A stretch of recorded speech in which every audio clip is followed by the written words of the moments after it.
નમસ્કાર દોસ્તો, હું ઇમ્તિયાઝ પઠાણ. જૂનાગઢમાં થોડા સમયની અંદર મહાશિવરાત્રીનો મેળો શરૂ થવા જઈ રહ્યો છે. ગિરનાર તળેટીની અંદર યોજાતા આ મેળાની અંદર હંમેશા હિન્દુ મુસ્લિમ એકતા, ભાઈચારો અને સૌહાર્દ હંમેશા એ ઓળખ રહ્યું છે. થોડા 1-2 વર્ષથી એક મહેશભાઈ નામના સંત દ્વારા આ મેળાને લઈને જ્યારે નિવેદનો આવે છે ત્યારે ક્યાંક ને ક્યાંક હિન્દુ મુસ્લિમ એકતા ભાઈચારાની અંદર ગેપ ઉત્પન્ન થાય અથવા તો બહુસંખ્યક મુસ્લિમોનો બહિષ્કાર કરે છે, આવો એક મેસેજ દેવાતો એમનો હંમેશા એક સંદેશો ધ્યાનમાં આવ્યા છે. 2 દિવસ પહેલાની પ્રેસ કોન્ફરન્સમાં એમના દ્વારા એવું કહેવામાં આવ્યું કે ભાઈ આ જે મેળો છે એ અમારો છે ને આમાં કોઈ વિધર્મી લોકોએ આવવું નહીં, કોઈ અધર્મી લોકોએ આવવું નહીં. તમે આવો તો તમારા ઘોડા બગી દુકાન કે લઈને આવો તો એ તમારી જવાબદારી, આવજો, પછી જે થાય અમને કેવું નહીં. આના પહેલા થોડા સમય પહેલા એક સ્ટેટમેન્ટ એમનું એવું આવ્યું હતું જાહેર માધ્યમમાં કે બદરુદ્દીન ક્યાંય દેખાય તો તમને એમને પ્રસાદ આપો.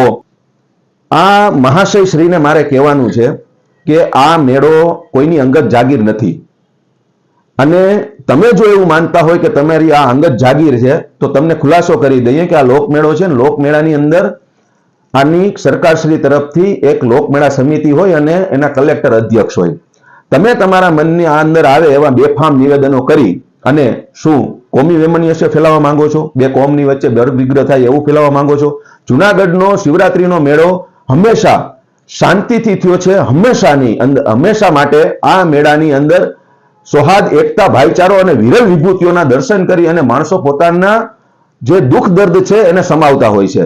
પણ તમે તમારા મતે જો તમે સંત છો અને હર વખતે તમારા જે પ્રેસ કોન્ફરન્સની અંદર નિવેદનો આવે છે અને ખાસ કરીને એમાં તમે મુસ્લિમોને ટાંકી અને જે બોલો છો, મારે તમને કેવું છે કે વર્ષોથી આ મેળાની અંદર જે બગીઓ આવતી હતી, ઘોડા આવતા હતા, મુસ્લિમોના હતા. વર્ષોથી આ જે દુકાનો લાગતી હતી એની અંદર મોટા ભાગના મુસ્લિમો હતા.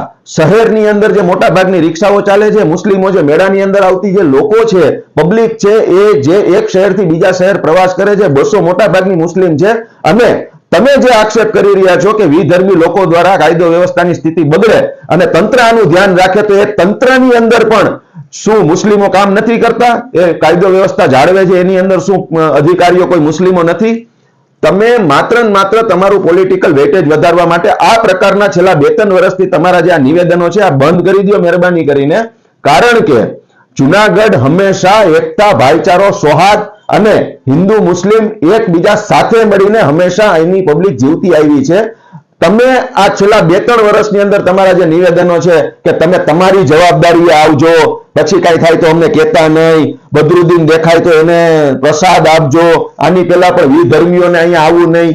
ભાઈ, તમે શું બહુસંખ્યક અને લઘુમતીઓની વચ્ચે એક મુસ્લિમોનો બહિષ્કારનો એક મેસેજ આપો છો?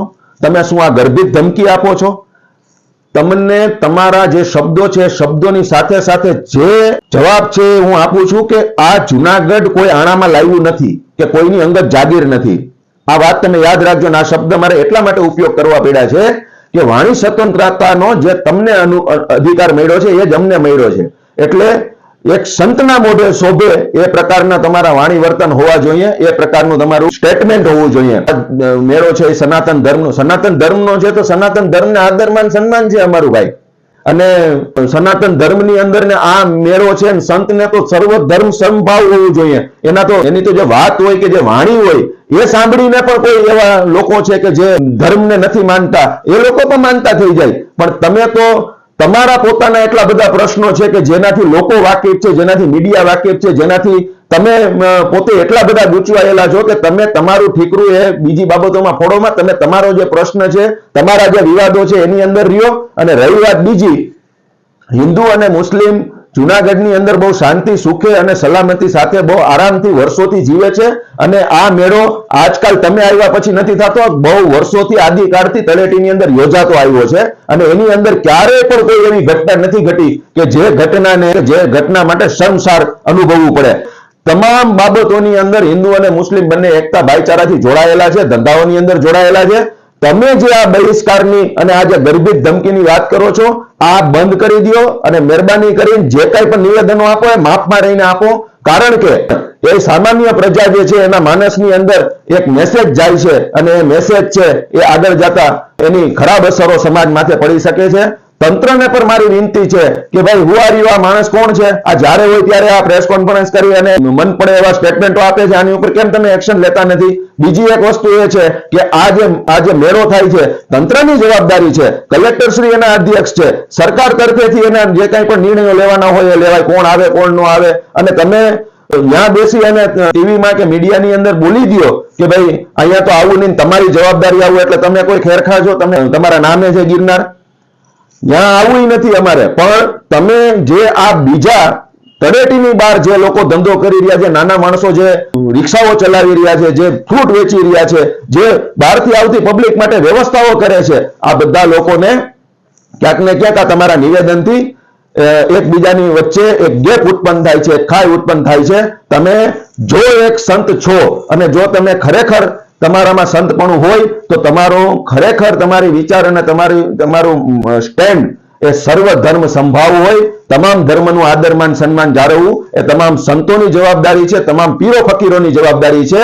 આમાં આ બાબતે મુસ્લિમોને લેવા દેવા જ નથી કઈ, અને તમે સીધા જ્યારે પણ પ્રેસ કોન્ફરન્સ કરો ત્યારે સીધી વાત લઈને આવી જાવ કે ભાઈ આમાં તમારે આવું નહીં, આમાં તમારા ઘરે લગ્ન માંડ્યા છે. એટલે આ બાબતે બહુ ગંભીરતાથી વિચાર માંડ કરજો.